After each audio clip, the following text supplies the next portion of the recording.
Hi, I'm Mac McCarthy, and I help people with their breakups. And today we're going to talk about texting your ex on Valentine's Day. Valentine's Day is coming up. It's actually Valentine's Day where I live today. And it's a great time to talk about this because it's relevant, right? And everyone's always looking for some special reason to break no contact, to contact their ex, to make some kind of special moment out of just another day in the life of a breakup. So let's get into it.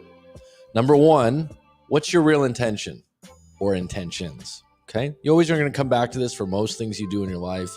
It's a really good barometer to tell you the truth of why you're doing something.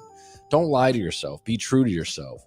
So before you decide to text your ex or your significant partner that you aren't talking to now, just ask yourself, what's my intention? I want to get back with them. I want to get back on their good side. This is really going to make a difference. If you're saying like, oh, I don't care. I don't care if they call me. I don't care if I just want to say hello. I just want to be friends. Now, if you're going to ask yourself your intentions privately, is that fucking true? Number two, can you handle a delayed response or even a neutral response? So, for example, a lot of times people go, oh, they haven't texted me back. They haven't called me back. I guess they don't care. I guess there was someone else. Can you handle that hour of 2 hours or 3 hours when someone might not be available to text you back? They might be at a red light. They might be in the toilet. There's all kinds of things. They might have a family member that is deathly ill. There's all kinds of reasons that you're not first on a text. Can you handle that in this situation? A lot of times people are so excited by the fact that, oh, I've got this great idea that when I text them on Valentine's Day, it'll be romantic and they'll really appreciate it. And then an hour, 2 hours goes by, 3 hours, they've bit all their nails off their hand. They're contacting me at writemac.com saying, can I talk right now? I can't believe this. They're not contacting me back. Can you handle that? Can you handle it? Or if you just get a response like, oh, have a good one. And you were thinking, oh, this is going to open the door up for us to talk again and be together. No. You got to be able to handle that because you're broken up now. You're not together. There's a chance that you're not first on their list. There's a chance they might be with someone else. If you're going to send them this text, just be prepared for the opposite response of what you're hoping for. And if you're hoping and wishing, that's not a good place to be in. Number three, are you or they or them a big Valentine's person? What do I mean by that? Not everyone celebrates Valentine's Day like it's the greatest day in the world. Some people, it's just another day. Some people don't like flowers. Some people aren't ultra affectionate for holidays. There's all kinds of reasons. They could have had a bad experience when they were a kid. I don't know. But keep that in mind. If the person really values Valentine's Day. Now, if there's someone that doesn't, then this is not going to be some extra special day that you're just creating. Or if you're not the type that in the past gave flowers, cards, candy, and then all of a sudden, due to the breakup, you become Ronnie Romance. Okay? It's not going to end. The person's going to be like, well, this isn't how you really are. You're just doing this to get me back, right? Number four, do you believe this is some special opportunity? Okay, do you believe like, oh my God, Valentine's Day, this is the perfect opportunity that they're going to really value me coming back. They're going to really, because in most cases, it's not that special an opportunity. Okay, it's just one of those awkward things. If they left you and you're contacting them, that they're going to be wondering, okay, what do you want? We've already broken up. So this is, in most cases, not a special opportunity in the name of Valentine's Day. Okay. Number five, is someone suggesting you do this that is not in your situation? Now, this is probably something you haven't heard before, but you have a lot of people out there that are in relationships or in marriages and you're broken up and they're like, oh, just get her flowers on Valentine's Day and then she'll come back. I get my wife flowers all the time. Different situation, different wife, different partner. Okay. You're actually broken up right now. You're actually worried about how they're going to respond, and you're going to show up with flowers, cards, and candy. Just keep that in mind. You know your ex better than they know your partner. Does that even make sense? You know your ex better than they know your ex. Okay. Number 6, do it if you feel you have nothing to lose. Okay. This is a great way to look at it. When you ask someone out, right, the best place to come from is one place of, I don't care. Meaning, if you say no, it's all right. If you're not available, it's okay. I have other things to do. If you go into this and you feel like, hey, this is, if they don't want to respond, I'm okay. I have nothing to lose here. We're already broken up. Now, that doesn't mean go the extra mile and call them 15 times or send them 40 bouquets of flowers. No, that's just one of those things that I would call overcompensating, trying to do too much too fast, 0 to 100, and never articulates very well. But do it because you feel like you have nothing to lose. Hey, happy Valentine's Day. How have you been? How's everything going? Hey, happy Valentine's Day. And you don't have anything attached to it? Do it. Totally fine. You can handle if they respond negatively or don't even respond at all. I remember I had an ex years back that I honestly had nothing to lose. I didn't want them back. I still cared about her. I still thought about her in a kind way. I sent a happy Valentine's Day. No response. And we had been in cordial contact prior to that. I didn't take it personal. I didn't lose sleep over it. I didn't cry. I didn't get upset. I didn't blame her. I just thought, well, guess she didn't like getting that message where we're at right now. Totally fine with it. Rye Flint, how you doing? I didn't get many texts for Valentine's Day. They must be all over me by now. Okay. Good to hear from you. We do have a story on deck. We have 4 people. If you have a story you want to share, go to writemac.com. If you'd like to book a live coaching session, let me know. I've got a new office. It's a bit empty right now, but thought I would get it christened on the live stream today. Now, this story is a bit long. And like I said, if you have a story you want to send in to writemac.com, it's $25 to get a YouTube response. To me, I was looking over some of the other coaches and what they're doing out there. I don't see a lot of people offering this service, and it's really important that you get your story and what happened to you specifically out there to get tailored advice. There's just no other way about it. Getting generalized advice hurts a lot of people. It actually is very surface-based, okay? You have a deep problem when you're in a breakup or a relationship issue and you're getting surface-based advice that's being scaled for the masses, okay? It's ideal. Like this person, she just sent me a message. She's like, look, I'm sorry, did I write too much? Absolutely not. This is the whole part of the service, okay? I'll text myself for Valentine's Day. I'm my favorite person anyways. Absolutely, that's a great way to look at it, Percy Blue. To be honest, Valentine's Day can be made into whatever you want it to be made into. So if you make it this big deal that, oh, I'm single on Valentine's Day, it's so sad. That's just you creating a narrative and a story, whether you want to make that true or not. And really, there's probably, before you had this breakup or before you had a serious relationship when you were a teenager, you can give a shit less about Valentine's Day, right? Maybe when you were in elementary school, they did the Valentines where they gave out cards. It doesn't need to be a big day on your list. You can have this year be the year that you go, you know what, Valentine's Day, who cares? I'm going to go for a hike. I'm going to throw darts. I'm going to play pool. I'm going to do whatever the hell I want. I don't need to be romantic. Okay? So if you just buy into it because everyone else is all stoked about it, they're all excited about it because they're in love, good for them. It's just their turn. Valentine's Day is one of those. And by the way, Christmas can be the same way. I've lived abroad for years. People are like, how do you live far from your family during Christmas?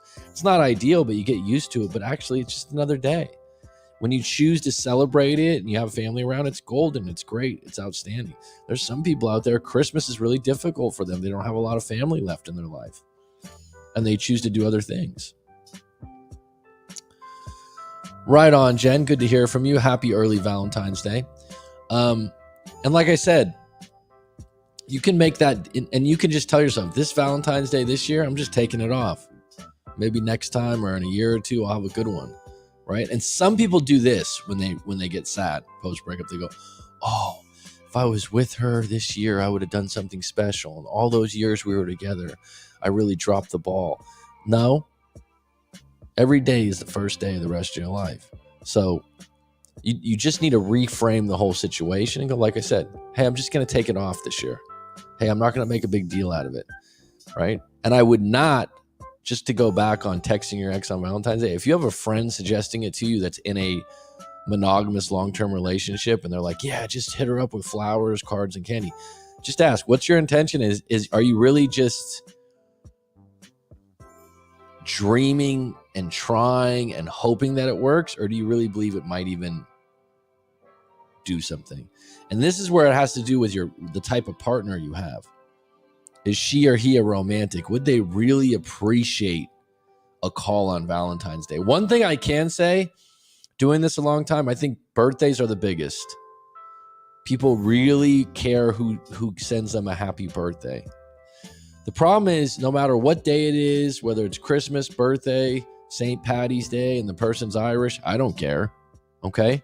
Whatever you had problem-wise in the breakup, alcoholism, cheating, stealing, bad communication, toxicity, narcissism, the list goes on. Whatever you had, Valentine's Day is not going to solve those problems, right? Valentine's Day is not going to make those things go away. So the idea that, oh yeah, we can just be, romantics for a day, that's a good idea, and maybe it works for a day. But really, when people get back together, they still got to get back to the problems, because if they're together for a month, not a day, even if it's Valentine's Day, a month, 2 months, 3 months, they still got to work out their issues. I'm just looking forward to my pasta I'm having tonight. Excellent. What kind of pasta is it? Justin Brown, what's good? It's all good. All right, let's check in on this story. I haven't reviewed it completely. It's pretty long. But like I said, if you're going to send in your story, make sure it's long. Get it all out. This is what it's for. This is what the service is for. And if you plan on doing a live coaching session after doing one of these, I'll give you an extra 30 minutes based on sending in your story already. Also, anyone that sends in their story and books a live coaching session, as I said before, fully guaranteed. That means that if you don't find it useful and helpful moving forward, I will give your money back. Just had a coaching client today that I've been working with for months, and he was like, one of the reasons I chose you is you said you guaranteed it. It's not that I guarantee it. It's that if it's not useful and helpful in your eyes, I will give your money back. I'll stand on that. All right. So let me just check a timestamp so I can email this individual. Okay, about 13-minute mark. Hi, Mac. My now ex and I have been together for 7 months. We broke up February 3rd, 2023. Even though it hasn't been very long, this was the first time I'd been with someone where we talked about marriage, kids, and settling down one day. Okay. So even though you're together for 7 months, you can start to talk about those things. We had many discussions about moving in together. By this spring, I'm 33 and he's 28. So at times I've recognized immaturity in various ways. Well, I mean, 28 to 33 it's not a bad age gap at all. And 33 is 33 to 34 for females, in my experience. For women, is a sweet spot where you do start thinking about marriage, possibly kids, compared to when you were 28. Your biological clock's ticking. You're getting a little anxious about that. So the timing is right for you to think about marriage. 7 months in, if it's rose petals and wine glasses, if it's bliss, if you guys get along really well, you could talk about those things, but you still need some time. I would never recommend someone get engaged at 6 or 7 months. I think you still need some time to learn each other, because a lot of times something comes up and you're like, oh, I didn't know that about you. And those things don't just come up in the first 6 or 7 months. And if you haven't lived together full time yet, that would be the next step before marriage. Okay, so those are some things to look at. The fact that you had those conversations but still broke up, don't think it's crazy or this is the only person I've ever talked to about that. It's okay, right? You just mentioned marriage and kids. I noticed his tempter would surface So first of all, you said he's a bit immature. Number two, I noticed his temper would surface. He'd yell a lot and get very angry at me. Things I thought wasn't such a huge deal and could be worked out, but for him seemed to be more intense. So I would just say if that's happening 7 months in, that's going to happen 7 years down the road. Unless you get to the roots to those triggers that are causing him to get angry. So for example, if you look at, he gets home at 7 o'clock at night, he just sat in 2 hours of traffic. He just doesn't have a lot of patience at that time of day. Or he has zero patience with the house being dirty, and I feel like the house isn't dirty at all. You got to get to like when you're like, oh, he just gets really angry about what specifically? Okay. The fact that he's angry about things that you don't think are very big deal, that's a big conflict of interest long term. Okay. I now see this as a red flag because he had told me he has anger problems. Okay. So if he's identifying with, I have anger problems, he's going to make that true. That's not a good thing. If he said, look, I've had anger issues in the past, but I've worked on them and I'm still working on them, that would be better. Then that's just how I am. I've always been this way. That's no bueno. Nothing physical, but I would consider this verbal abuse. He's shown this side about 2 or 3 times in 7 months. Okay, so if we did a live coaching session, I would want specifics on the verbal abuse, what was said and how you perceived it, and where was this coming from, right? If you can't validate it and you call it verbal abuse, then I wouldn't talk about marriage at this point. He would calm down and apologize. That's a good sign that once he comes to his senses that he's willing to apologize. Besides this, when things are good, it was by far the best relationship I ever had. Okay, so no offense, but you're 33 years old. This is the best relationship you had, considering that it's 2 or 3 times in 7 months you feel verbally abused. So I'd have to ask you, what are your other relationships you're comparing it to? And just because, and by the way, I give you points, I give you kudos that you're getting into a better relationship. So sometimes people are like, wow, I failed again in a relationship, right? They'll talk to me about a breakup. I've had clients for 4 or 5 years that have been in 2 or 3 breakups, right? And then each time when we go back over the person, I'm like, well, you're doing better though. This is a better partner than you had before. So that's good that this is the best you've had. That doesn't mean it's going to be the best you ever had, or you can't do better or equal. You can't get someone that's less verbally abusive. Okay. That's a strong word, by the way, strong set of words to call someone verbally abusive. Besides this, when things are good, it was by far the best relationship I've ever had. He's been attentive, supportive, communicative, loving, and makes an effort to be in my life and shown kindness to my friends. Okay, so those are outstanding qualities. I would say the anger issues, you need to really pinpoint them. And then if you guys were going to think about marriage or getting back together, you might get a couples counselor, or you might recommend he talk to a therapist or a coach like myself to get to the bottom of things. Now you're saying, well, I've tried. You're not a therapist or coach. Most people don't want their partner to be their therapist or coach. So you pointing out that he has anger issues isn't going to go as long as him pointing out, I need some help and I want to work on this. Let me talk to someone outside of you. See how that's different?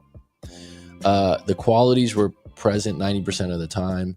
I've tried to be compassionate, that we all get upset sometimes. The last few months of our relationship was 0 fights and us growing closer together. Again, I need the specifics of what you're fighting over to help you with that. He's in a very bad place financially. That has been a huge stressor for him, and at times very stressful for me. So finances are always going to be an issue in this day and age. That's not just you. So this might just not be a good time for a relationship for him. He might need to get his finances in order while he's single, and maybe you guys can circle back. To the point he's months behind his rent. He started a new job and working towards getting out of debt. Regardless, I tried very hard to be supportive, loving, and tried to be the best girlfriend I could possibly be. I have given 100% of myself to the relationship and him. Does he believe that? By the way, I tried to be supportive. Why wouldn't you just say, I have been supportive? I just would want to know a little more specifically about that. My ex had expressed countless times that he has trust issues and traumas from his ex-girlfriend cheating on him. So he needs to go see a therapist or a coach like myself and unwind that and get to the bottom of that, release some of that, and let it go. He's aware of it. Now he needs to get professional help for it. Okay. The trust issue has been apparent throughout our relationship. he wants my Snapchat location so he can know where I am at. And even though I didn't really like being watched, I did it to try and understand it helps with his anxiety from the trust issues he has. Well, if you're not doing anything wrong and you're being accused of doing things wrong, that's never healthy for a relationship. If you don't want him to track you on Snapchat, but you're letting him, you're going to grow contempt long term. So the problem with that is, where does it end? Right? You're being loyal. You're being honest. If he can't give you the benefit of the doubt, the problem with that is when people insist on not trusting you, they're going to find ways or places where they accuse you of things that you haven't done, and then it becomes a big problem. I have slightly kept things from him. I like that use of words, slightly. I like to go out with my friends clubbing and to after parties, and this usually goes on until late. Well, just off the top of my head, clubbing and after parties, good for you. Stay young. This doesn't translate well for kids in marriage. Okay? You might be like, why not? If you're going to be in a committed relationship, clubbing and after parties with friends creates temptations and bad situations. Okay? You can certainly do it, but the idea that you also want to get married and have kids, I would say that part of your life, you might want to have to let go of at some point. A lot of guys would not want to marry a woman that they're going to have kids with that likes to go to after parties and clubbing still with friends. Okay? I'm just guessing this is maybe the heart of some of the areas that he got angry about. I would say this happens once a month or once every 6 weeks. And let me just fully state, I don't have a problem that you're 33 and going to after parties and clubbing. But if you're in a monogamous, serious relationship, there's a lot of guys that wouldn't like that.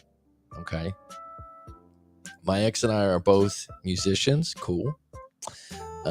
There was a few times I'd tell him I was only having a couple drinks and going home, but actually I was at a party until late. So now you're giving him a reason to be concerned. I understand this was wrong, but deep down I was afraid he would judge me because he doesn't drink at all. There's a lot of stigma with this because I come from a family with addictions. I've been afraid he would look at me different by staying out late partying. How do you look at yourself? And at what point is this getting old at 33? I'm not saying you're too old to party. I'm just saying, if you're feeling guilty about this, is this something that you might want to let go of sometime in the future? It's obvious at that point he's against that type of lifestyle. When him and I were together, most of the time we would just hang out together and watch movies. So there were times I'd need to get out and socialize, but I would say most of the time I was with him doing at-home activities. I've tried to settle down and adapt to being content at home. Well, I would just say this. Some people are introverts, some people are extroverts. Some people like their alone time or in-house time. A lot of men, once they get locked up in a monogamous relationship, like movies because it leads to the bedroom and intimacy. Okay. I'm okay that you want to get out and socialize. Why not explore some other things that he can go to? Dinner with friends, concerts, after parties and clubbing. Are there my question, would there be alternatives to those things that you could do that would scratch the itch of socializing and getting out of the house? And dare I add that you could invite him sometimes. I'd add too, like if you drink, he's had a problem with drinking in the past, that could be a problem. I've tried to settle down and adapt to being content at home. This weekend before we broke up, I came home drunk. First time going out in 6 weeks, and he was upset with me. All right. I mean, bottom line is a lot of guys wouldn't like their girlfriend or wife or partner to be drunk coming home late. So him being upset with you, if he's carrying on and he won't let it go, but you come to a conclusion, hey, I'm worried about you. Did you drive? Was there something, did you come home at 4 a.m. rather than 12 o'clock? These are some issues that people have a right that are with you to be upset about. How you go from there, from the problem, is another thing where you're like, hey, look, in the future, I'm just going to go out till 12 or 1. I'm sorry. I mean, do you feel good about yourself coming home drunk like that? And like I said, what time was it that you came home? That matters. First time we had a long talk, I opened up about the 2 or 3 times I was clubbing when I lied and said I was at home. I opened up about the fear of him judging me, and I tried to acknowledge this wrong, but I understood I needed to be 100% truthful, not let my drinking interfere with our relationship. Okay, outstanding. I like the 100% truthful. I like you coming clean right now. Do you feel like you have a drinking problem, or is drinking just something you do socially? Okay, I'm not the alcoholic police. I'm just asking. It was a very processive conversation where both of us opened up and felt confident about things. But he was very upset about me lying about where I was, but seemed accepting about everything. Okay. The following weekend, I went to a concert and went home. I messaged why wasn't he invited to the concert? I messaged my ex to let him know. I made it home. When I got home, my friend called and invited me to have a drink at his house. His house? I went over there and stayed pretty late. My ex texted me to ask where I was. He sees my location, and I was honest about where I was, what I was doing. My ex completely freaked out, yelling, calling me names, swearing. I took full responsibility that I shouldn't have gone over to a guy friend's house late at night to drink.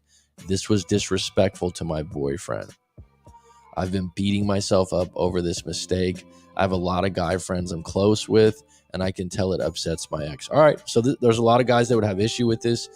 You two are going to have to work out those boundaries. The fact that you had a great talk, you came clean, and then after the fact, you go out to a concert and you go over to a guy friend's house to have an after party drink or an after concert drink. You know it was wrong. My question is drinking an issue for you? Like, have you had issues with past partners over drinking? Have friends said you have a drinking problems? Because that hasn't entered the conversation yet. But from what you've written here, you go, I know I shouldn't have done that. And why do you have so many guy friends? Is that because of the work you're involved in? And if you're honest, which I've talked to females about this before, are some of these guy friends interested in you? But for the record, I'd like to say I never once cheated on my ex or slightly entertained another man or romantic level during the entire time I knew my ex. I remained faithful and loved him more than anything. I believe you. You have no reason to lie. You're anonymous. You're sending your story in, right? Here's the thing. Once you told him you lied before and he forgave you the time before, now you've entered into a place where he doesn't trust you as much. Most guys would not like their girlfriend going over to a man's house late at night that's a friend to have drinks. Okay? So you might be saying, I never cheated, I never did. A lot of people would call that emotional cheating. It's just my friend. I'm with you. I believe you. I'll give you the benefit of the doubt. A lot of boyfriends would not have it. If he's had other women in the past that have cheated on him, he's sensitive to that. That's a boundary that you'd have to create, and you'd have to go, look, you're going to go to this guy friend's house? He should be invited.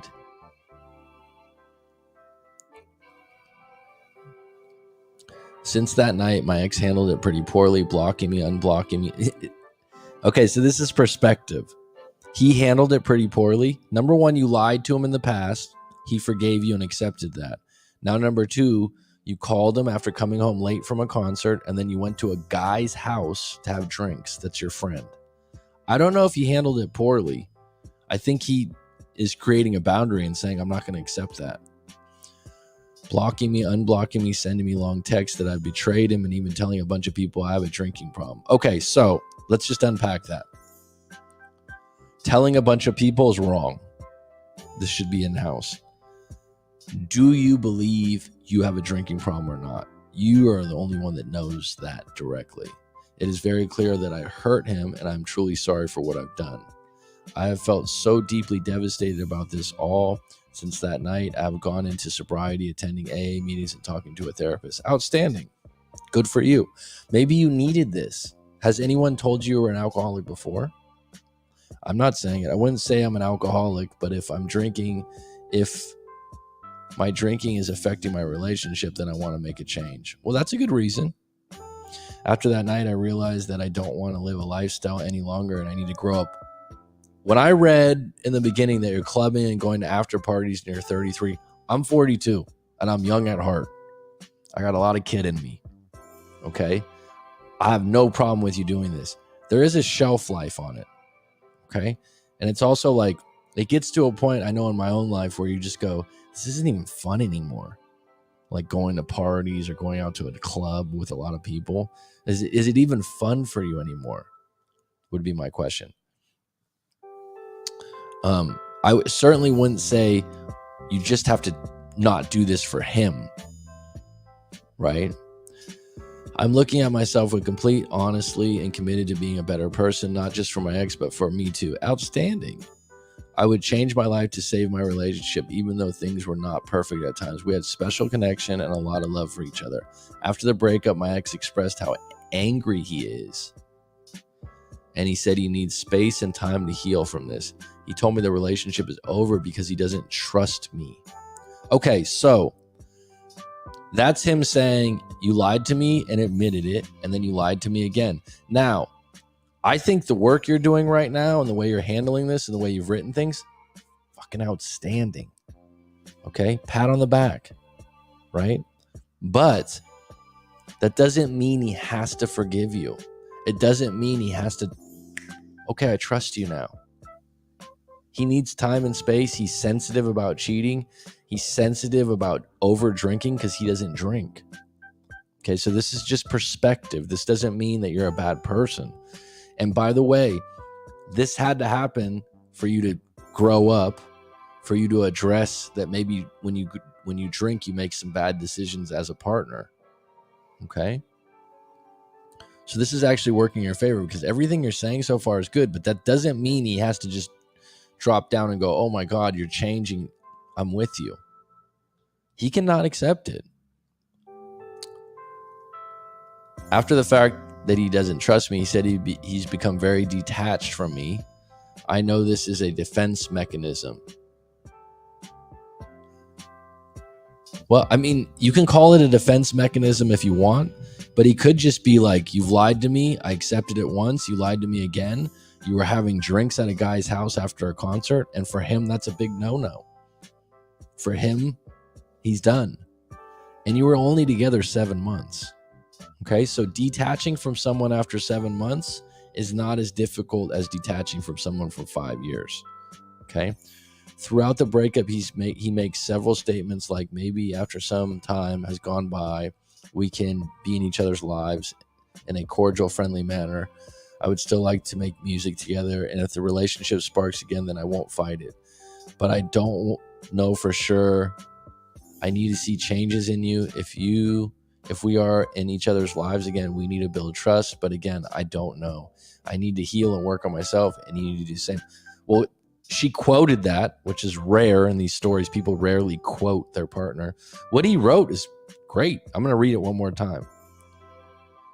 So after the fact that he doesn't trust me, he said he's become very detached from me. I know this is a defense mechanism. Though throughout the breakup, he makes several statements like maybe after some time has gone by, we can be in each other's lives in a cordial, friendly manner. I would still like to make music together.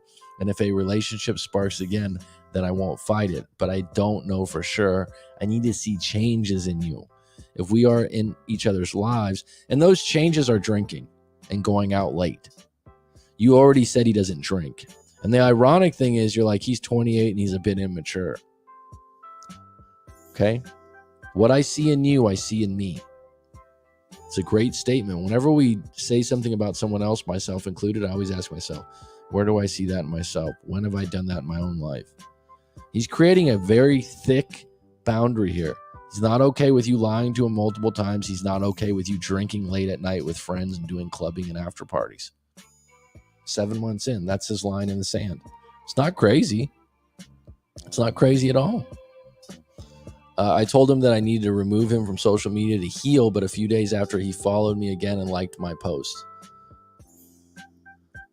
All right, well, you can, I mean, You could take the bull by the balls and do that yourself. You know what I mean? You could just go off. There's so many things you can do about that. You could block them. You can just take a break from social media yourself for a couple weeks. Don't blame, send them another message. Go, hey, look, I like that you're liking my posts and everything like that, but just take a break.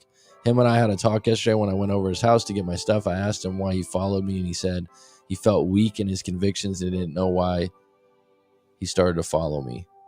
Yesterday, 10 days since the breakup, he told me that he can't continue on in our relationship. He's thought about messaging me every day because a part of him wants me, but he reminds himself of the hurt I've caused and how angry he is. And he's done dating me, even though this was the best relationship he ever had.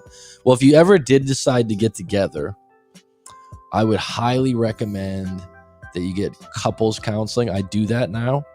So you can have a referee, but he also, this anger thing, it seems like you're both in a place where you're learning about your faults. He's admittedly, I get too angry sometimes.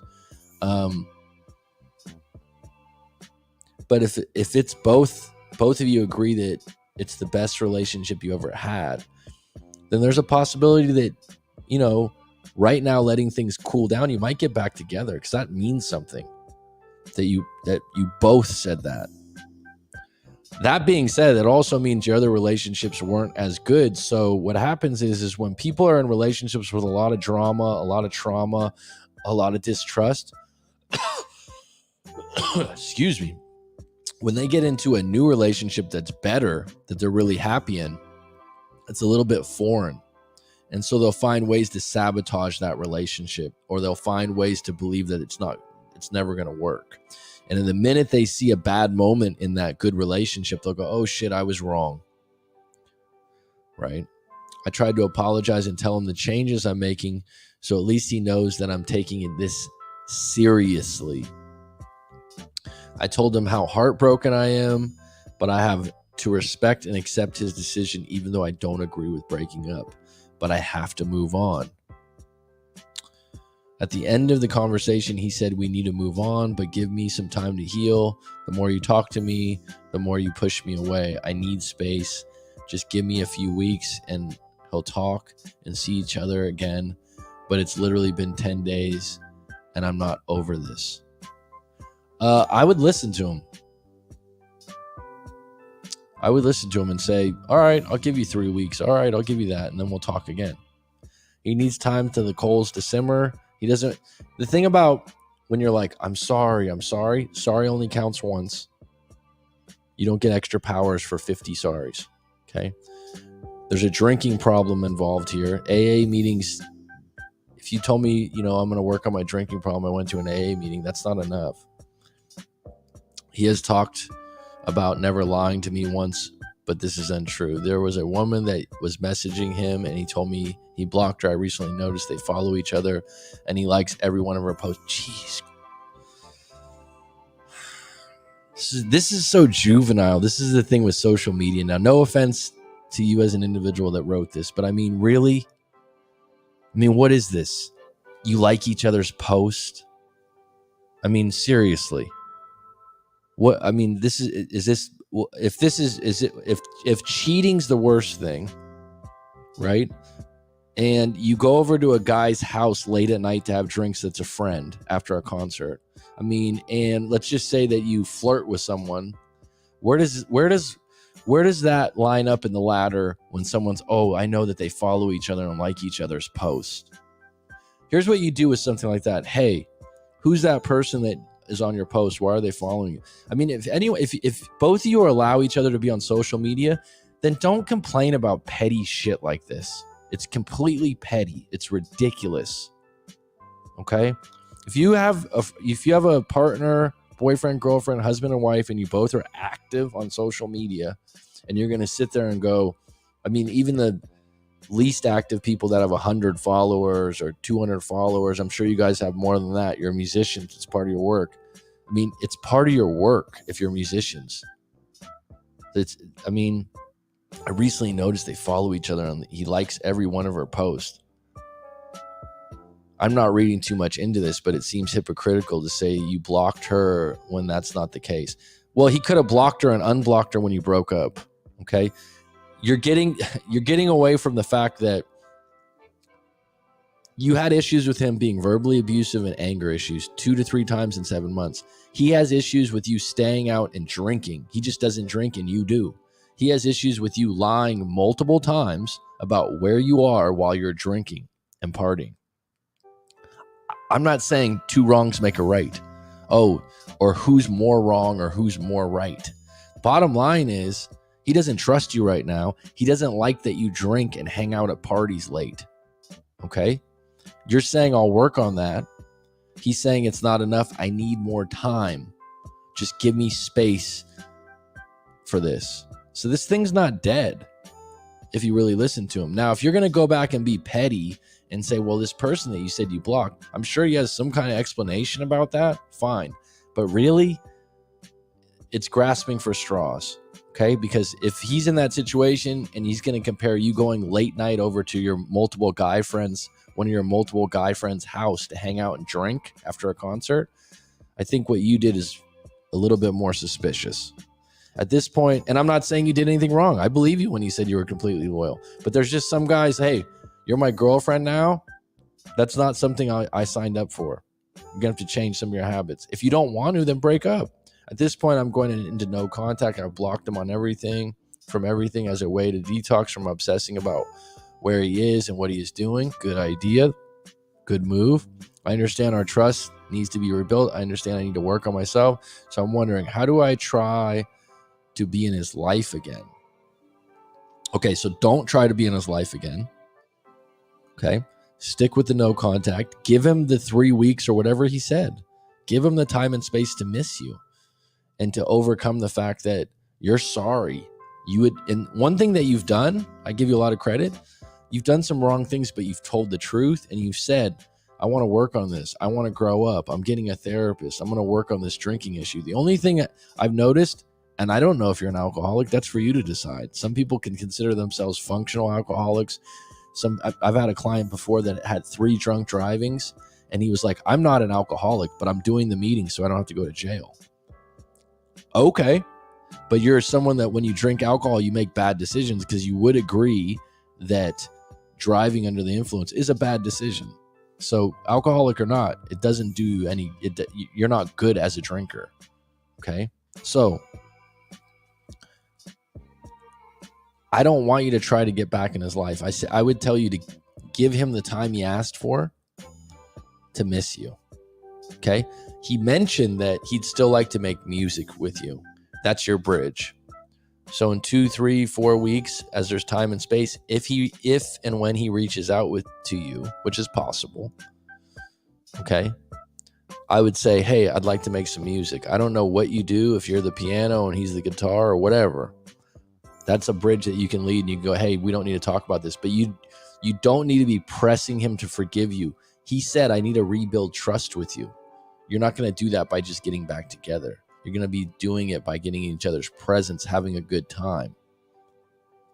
If he ends up having no intentions of being together again and just wants to be my friend, or worse, start seeing another woman, well, that's a possibility. I would just focus on right now.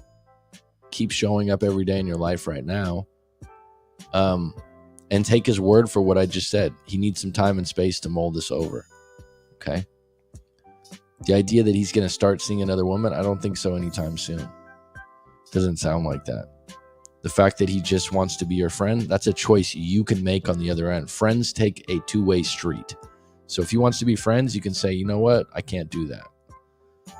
I'm afraid to invest myself into him after the healing period is over and just to feel rejected once again. Book a live coaching session with myself. Let's do some EFT and some hypnotherapy to work on your issues. Okay. I'll give you an extra 30 minutes free because you send in this story. Book the session, please. Okay. You have a therapist right now. You're going to AA meetings right now. You just came to a major crossroad in your life at 33. Congratulations. This is a fucking good thing. Okay. This is a good thing, right? It doesn't age well to go to after parties and clubs when you're in your 40s and 50s. Some people do it. Some people do it, right? But it seems like this might be the time where you're like, all right, maybe I just want to concentrate on my music. This is a good thing. This is a wake-up call that has nothing to do with him. Okay? So the whole idea that let me read this one more time. I'm afraid to invest in myself into after the healing period is just over, just to feel rejected once again. I would never be afraid to invest in yourself. That's always a win. Okay? I can understand being friends to establish trust and respect, but I refuse to be kept on the sidelines. Then don't. So if that's what you feel and that's what you know, you have full power in saying, look, I don't want to just be friends. Okay? So you have a say in that. I'd like advice on how to go about this.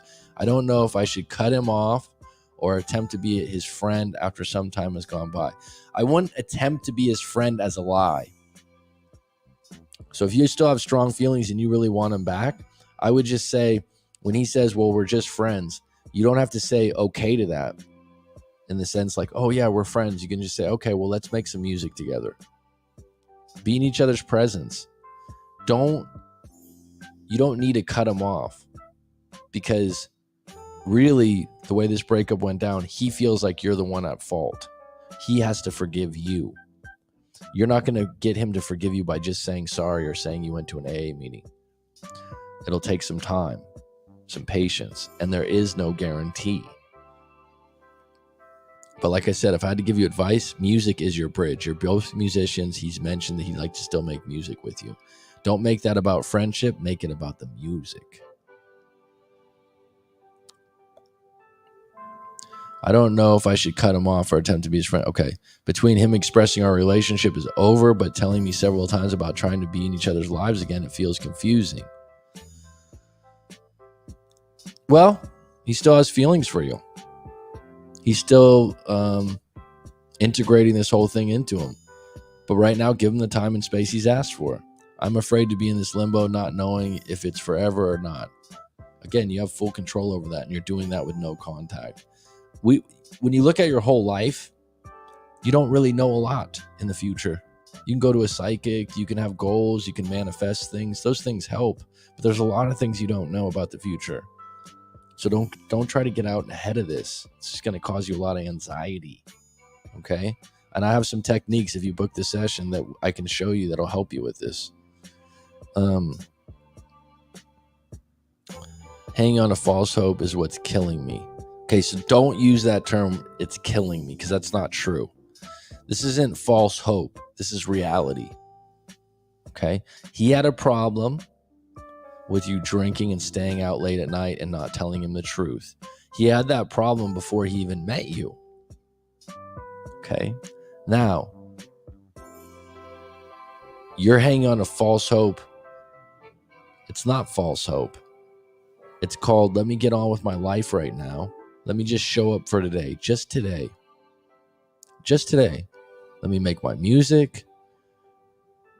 Let me maybe go to this AA meeting, talk to this therapist, work on some of my own issues individually.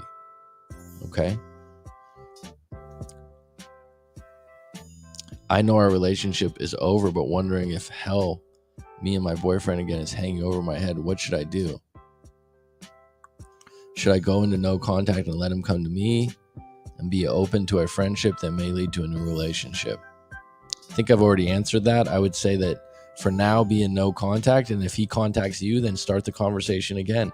If you do not want to be friends, don't be friends. If you want to meet up, maybe music would be your bridge. Or should I just completely cut him off? No, I would just say no contact. How can I get him to miss me and realize that walking away is a mistake? You know him better than I do.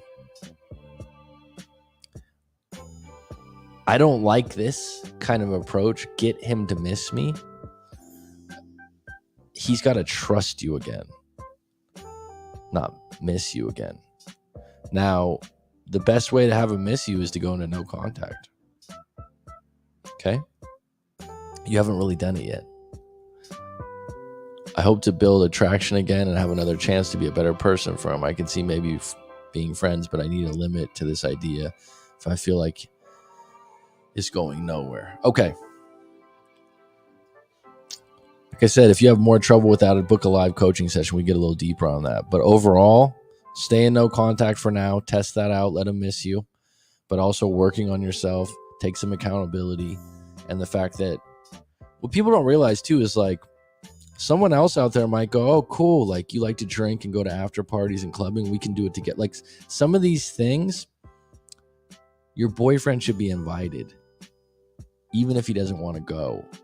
But if you're doing these things on your own, the problem with drinking and clubbing and after parties and concerts, there's a lot of temptation there. There's a lot of mistakes to be had. You're under the influence. It's not an ideal place for your partner to be in. Most guys, most women would not like their partner to be around other women or other men drinking. Okay? Now, if that happens sometimes, okay, maybe it's part of work. It's not ideal. It's how a lot of mistakes happen, right? So, I mean, if you were hanging out with these guy friends, making music, having a club soda, would the thinking be different? And like I said, the time of night. Do you have to change these things? No. Do you want to change these things? Better question. Are they getting boring anyway? Sometimes we're doing things we don't even enjoy anymore just because we go, that's what I do. That's what my friend does. Right? I remember recently it was the halftime show for the Super Bowl like 2 or 3 years ago. I'm not sure which one it was. And Dr. Dre, the legendary Dr. Dre, Eminem, I think Snoop Dogg, they all came out on stage and did a halftime show. And I was thinking to myself, damn, Dr. Dre got old. Like he looks older. And just listening to, and I grew up with hip hop in the Bay Area and I like it. I respect it. Just was thinking to myself, wow, it's just, you never thought these guys would like grow out of their legendary status. And the performance wasn't bad, but it wasn't great. And there's some things that just have a shelf life. And that's the reason why your grandma and grandpa don't go to clubs. They're done with that a long time ago. And at some point, whether it's at 33 or 35 or 40, it'll probably be done for you too. And if it's not, well, then don't be in this relationship. Don't sacrifice that part of your lifestyle if you don't want to. You shouldn't be doing these things just for him. It should be more like, you know what? I think there's some truth to that. All right, we got 11 on deck. If there's anyone new to the party that would like to discuss a breakup issue, let me know how the echo is in this office, how it sounds in here. I know the lighting's quite different. I'm looking out. I got a pretty nice view, actually. If anyone would like to join the show today and talk about their breakup live with no video, we can have you on. That's possible. Just go through. Echo is fine. Yeah, it's just that, yeah, it's like a hardwood floor in here. I don't have any of the usually sound dampening things. Yeah, lots of a temptation at those club. Echo's fine. Can go to a tarot card reader as well. He likes all her posts. You know, the thing about that is there's so much weight put on that one. There's just so much weight on it. I can't relate to the having a partner, having a girlfriend where you're looking at what they like on someone else's feed. And it's very common right now. It's very common right now where someone wants to judge that. And really, I'm not highly active on my Instagram account. And a lot of the people that I like their posts are people on my live stream, they're past clients I actually have a connection with, female and male. And if I had a girlfriend like, oh, I can't believe you liked her post. Let's say, who was it? Oh, that's so-and-so. I actually did coaching with her. Really? Do you like, it's like, I have to explain this? I was just telling someone recently, when I say recently, 2 days ago. And now that I have an office, I'm doing coaching in person. And she came in and we were talking, and she was admittedly jealous. She's in a long distance relationship, and she gets jealous. She's like, he's works as a male nurse. I think the title's different than that. And he works with other female nurses, and they travel together, and she gets jealous and she gets worried. So we were talking about that. And she's like, this is a fiance situation, so they're getting married. But I said one thing in my own life, and not everyone can relate to this. I said, intuition's not always correct. It's not. Oh, just trust your intuition, trust your gut. Sometimes your gut is actually your mind telling you what you want to think, okay, or what you want to believe. And that's why when you have this, all women cheat, or I can't trust men, your mind's just going to make that true, okay? But my point is, when it's your fiance, when it's someone that you love and you care about and you talk to every day, her particular situation, they're in a long distance relationship, they talk every day, okay? They're getting married. They should know each other inside and out.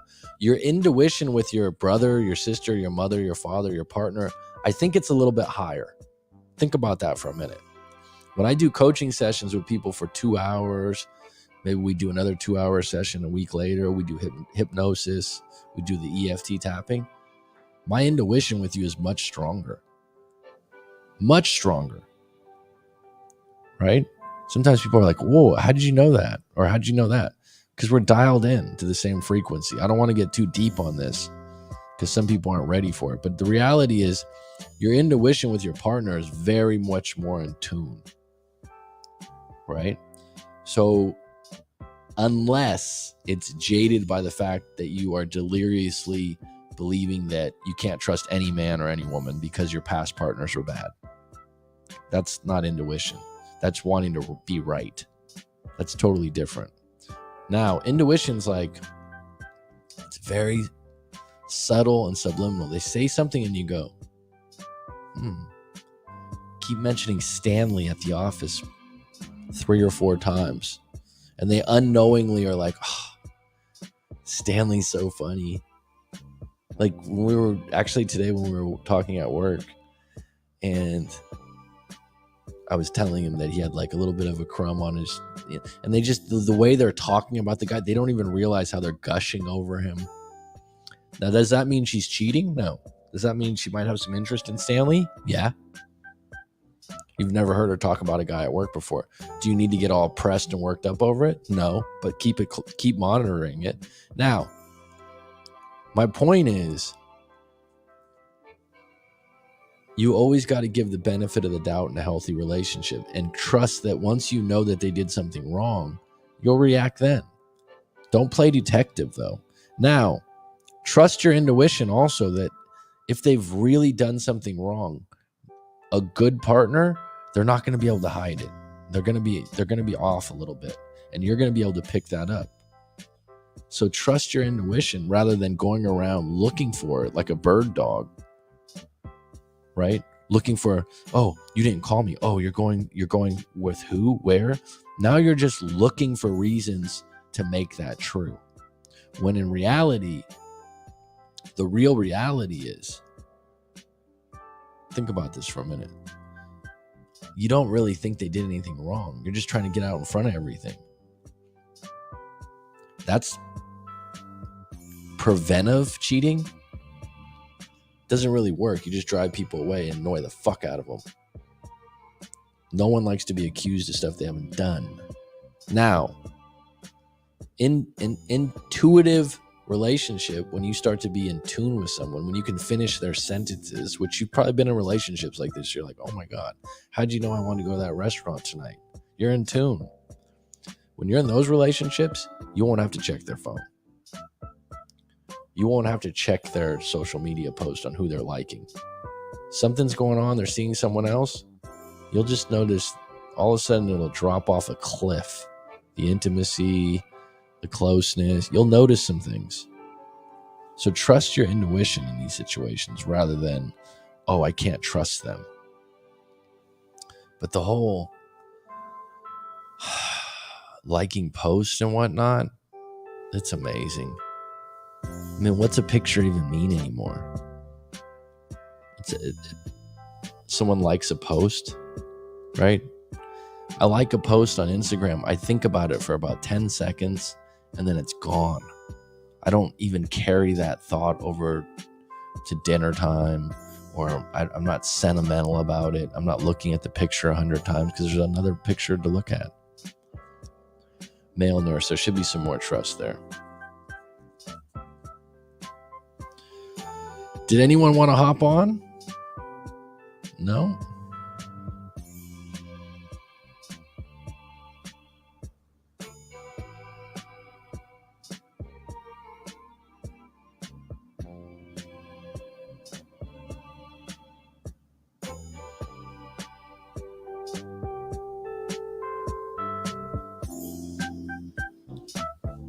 I'm just looking downstairs here real quick.